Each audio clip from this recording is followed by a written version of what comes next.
Hello and welcome to my channel. Today we're going to be discussing the AI trade, specifically as it pertains to Nvidia, which is obviously the largest name in the stock market and in the AI trade as well. As just a quick preface, I am a financial analyst at a top CPG company, and I'm also a data science student studying high performance compute. So just jumping straight into it, I just have some notes here that I wrote 4 days ago. And then also Grok had ended up expanding this note just so I can get a little bit more context to provide you guys. But we're going to run through this really quickly and then talk about what really matters, which is at the bottom. So the main idea is I'm just going to kind of show you some of the cracks in Nvidia's armor. Not to say that they're like a bad company, they're a fantastic company. They do really great stuff and great innovation. Just kind of show kind of what is happening and some of the signs that I'm seeing of slowdowns. So kind of just to start, their first general like graphics process unit was around the time of the Sony PS3 accelerator. So I think it's around 2000s. Is when they made their first general purpose GPU rather than having programmers hack the GPUs in a way to overload the shaders and other elements on the card to be used for like actual computation units. So these guys built daily from Nvidia and Stanford, and then Dr. David Bader, my professor, was the only independent researcher there, worked on essentially creating it so that we can use the GPU as an accelerator. Okay. In 2017, the "Attention is All You Need" paper is dropped by Google. Uh, you know, this is an extremely popular paper, but there's a couple problems that I kind of see with the architecture. Is that it requires the whole internet to train on, and only a few companies have the internet or have access to this. So it's exactly like a Google problem, and the reason Google was able to develop this architecture is that it's a Google-sized problem. Transformer is not a small model. It doesn't require a small amount of data. Small as in comparison to other ML models. This is a Google-style paper, and it's like a chainsaw. This is not a hammer or a drill. This is a chainsaw, right? So what happens? Transformers are popular, but they're reserved for companies that have access to the internet, as it's too costly for anyone other than Google to train the internet.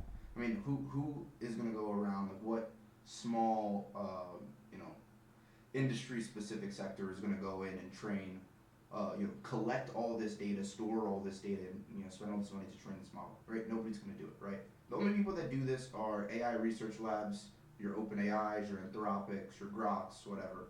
And Google, they continue to work on transformers and what they could mean. Even Google's not really using a transformer as much as they are today, right? Right. But then we have the ChatGPT moment in 2022, and this changes everything. This is ChatGPT 3.5, right? Nvidia goes up. We say we need compute, we need training, we need this, we need that, right? Okay. We all understand that. Nvidia goes up, scaling it continues for around 2 years with H100, H200, H200X, and now Grace Blackwell, right? DeepSeek was the black swan of all of this, and it kind of proved to everybody that kind of already knew this. But the chips are more powerful than perceived, right? They unlocked this by bypassing CUDA. There's a couple different ways, but the main most popular one is them bypassing CUDA and coding directly to the PTX layer, which is parallel thread execution, which is literally a language developed by Nvidia. So that's besides another point of whether they really bypassed Nvidia or CUDA in that matter. But it proved that compute restrictions are not a limiting factor to major model development. I mean that VCs are now looking at DeepSeek and saying, well, why can't our AI companies in the U.S. produce, why can't we give them less money and they give us a higher ROI, right? This is essentially what the DeepSeek moment is causing all this, like this shakeup, right? Because they trained on $5 million in comparison to, let's say, OpenAI's latest trading run, which is probably like 100 million, 150 million, right? Much higher or much less cost reduction for training costs.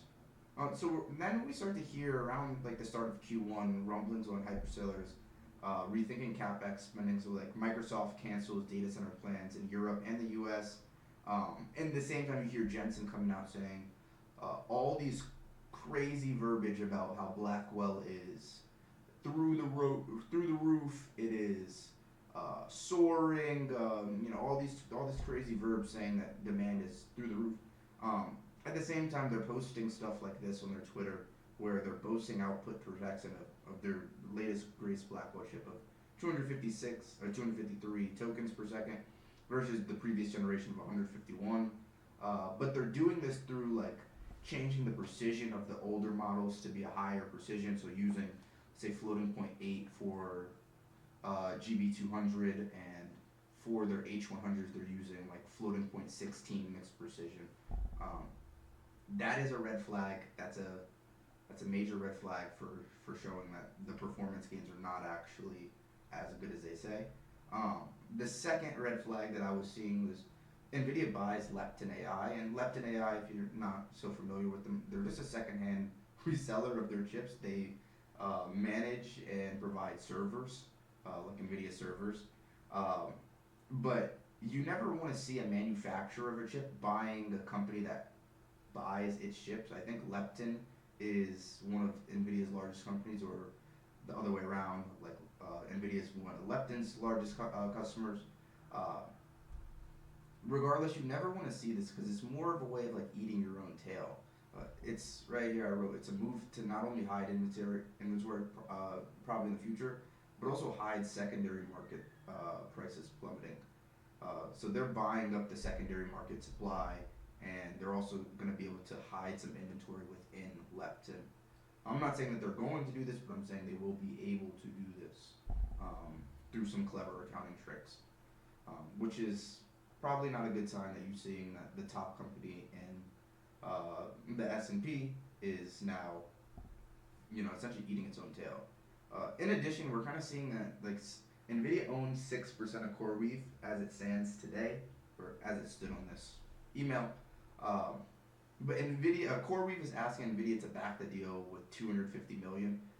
There's reports that it was originally supposed to be 200 million, so this is up around 50 million versus previous reports.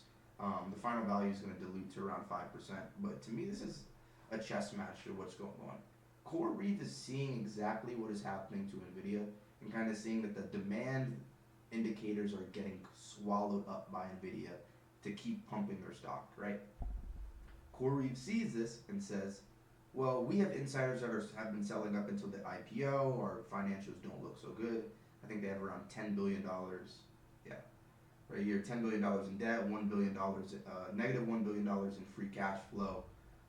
It doesn't look so good. So they're saying, hey, the AI trade is not going to look, super great if we fail as an IPO. Like this isn't, 2 years ago when ChatGPT was going on and anybody would have got any price that they would have wanted for their IPO. They're saying, Nvidia, you need to help us back this as well. And Nvidia is doing that. I'm pretty sure that they actually came in and they backed the deal at $250 million. But it's not necessarily a good sign just seeing that they're trying to essentially prop up the IPO just to kind of show that the AI trade is alive. I want to show a couple other things as it relates to Nvidia's moat, because I know everyone's always interested in Nvidia's moat, but we're going to just talk really briefly about this. So Moore's Law, right? So Moore's Law is really pertaining to CPUs. It's made by Gordon Moore, one of the co-founders of Intel, and he says that the number of transistors per square meter on the chip is going to double every 18 months, right? Here you can see that range tree where you can see the frequency and the number of transistors plotted on a logarithmic scale all the way up to from 1907 to 2000. We see Moore's Law is true. But at around year 2000, you see the frequency begins to level off. The reason for that is here. You can kind of see the impact of direct device shrinkage. I'm not going to go through this entire slide, but this is essentially how chips are able to get faster. But what ends up happening when they do get faster? So power density at the top. Power density limits serial performance. So you have and here you can see some of these chips that have been plotted, right? So we understood that if you get a faster processor, it increases power, and an increase of power is costly, right? Not only is it hot, right? This chart is predicting that by 2010 that we'd have a chip that's hot as the surface of the sun. But not only that it's hotter, it's less efficient. Costs more money. So here, let's jump over to this slides. Here you can kind of see like this is an estimated cost of what it's going to cost you to run like high performance compute. So like a cluster at around $1 million per gigawatt. So the costs are pretty substantial, right? And you can see some of the top like rated like supercomputing labs in the world. So this is Frontier at 21 megawatts, Fugaku at 28 megawatts. So I think 28 million, 21 million dollars for these chips and energy costs, right? It's extremely expensive. And if you've never seen the chip, this is a good slide for that. Everything on the right side of your screen, this is AMD K7 Deerhound, this is their chip. Everything in red is going to be actually a compute unit. Everything else is essentially just going to be memory or buses, right? So when people think of a chip as being this big, it's really a small portion of the chip that's really in charge of doing your your ALUs or stuff like that. But it's the majority of the energy cost is actually spent between movement. So you can see here, these are all in picojoules and nanojoules. But this is an example, this 256-bit access of 8 kilobytes of SRAM, it costs around 50 picojoules. This is where Nvidia shines. So the idea that like Nvidia is going to be displaced at any point is strange, because Nvidia has been investing around 20 years into not only, we're not even going to talk about CUDA and their vendor provided support for parallelizing code, but they provided a lot of really good advancements in power consumption per chip. That is where Nvidia leads. Power consumption per chip. Even if other chips can have more memory, which is also another entrant for other markets or other companies to try to displace Nvidia. But even if they have more memory or they're faster, you need to be able to operate this chip at a certain temperature to limit certain costs, right? We're seeing this estimation of $1 million per megawatt. This is only going up. This slide, I think, is from 2022, so this slide is around 2-3 years old at this point. There's a crack in NVIDIA's armor there, but you're not going to magically be able to minimize the amount of data transfer on the chip and compete with NVIDIA on power consumption in the GPU space. I just don't really see this happening.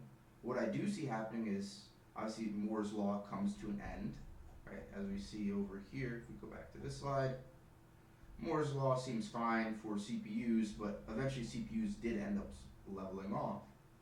Sorry, this is the clock speed, so the number of transistors per clock speed. So you see the speed of CPUs kind of levels off.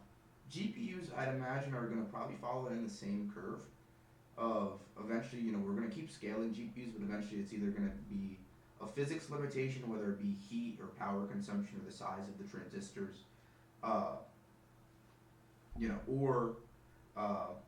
or it be something else. But we're going to eventually see, Nvidia and other companies moving to either reconfigurable or special purpose compute nodes, so FPGAs or something as such. And that is the place where I see Nvidia could be displaced, just given that they've already had about a 20-year head start on GPUs, and so much entrenchment on their software side for training and inference. It's going to be extremely hard to displace. You're going to have to either focus on memory, or you're going to have to be focused on the next frontier in terms of power per joule or operations per joule, or some other way, because Nvidia is not going to slow down on creating good chips, right? Why would they do that, right? They're not going to be able to continue to scale without any additional innovation, but they're going to be working on this in the background. That's why you see Jensen coming out saying that they're going to make their quantum division and stuff like that, but they're never going to talk about this piece. They're never going to mention that Moore's law will die. Moore's law has died in general purpose or CPU compute. Moore's law did die. We cannot just keep scaling transistors and get more power because there's a physics constraint on the amount of power density per chip, right? We will eventually end up needing a different type of compute node to solve this Nvidia problem, and whether it comes from Nvidia or another company, uh, that's to be decided. But the idea that it's not displaceable or Nvidia has like this moat, it does. It's just for how long. And looking at their stock price, just so we ground ourselves, today they're down 0.6%. It's stock price at 107. In the past couple months, it's been down. Right, year to date, it's down around 22%. Last year, it's up around 20%. So you're seeing this nice up and down, up and down, up and down thing where it's kind of consolidating around this. I think it's almost $3 trillion market cap. I'd imagine that we see this consolidation, and it's going to hold this market cap for maybe another year or two, if not increase it, until the next frontier of computing is released. But that's going to do it for today's video. So with that, I thank you for watching, and I hope you have a good rest of your day. See ya.